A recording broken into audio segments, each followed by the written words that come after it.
To fit the external camera module, you first need to use your cover removal tool to pop the top cover off the Gemini.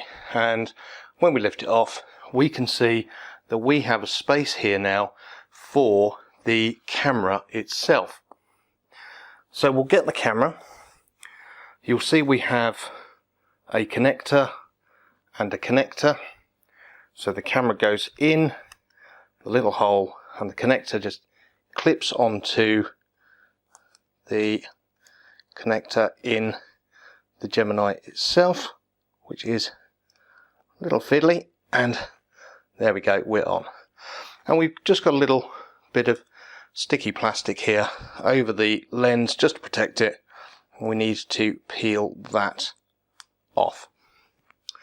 Next up, we've got the camera protector.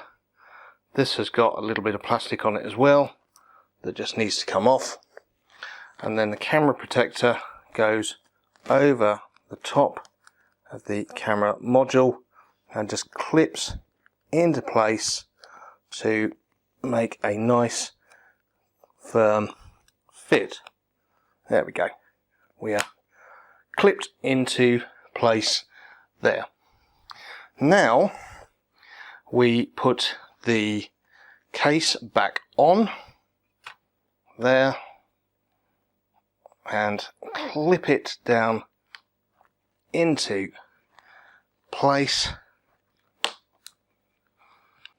And with the case back in place, we now remove carefully the camera lens cover from its protected piece of plastic. We make sure the sticky bit is on the underside, and we just put that over the top of the lens protector and peel off the cover, and our external camera accessory is now fitted to our Gemini PDA.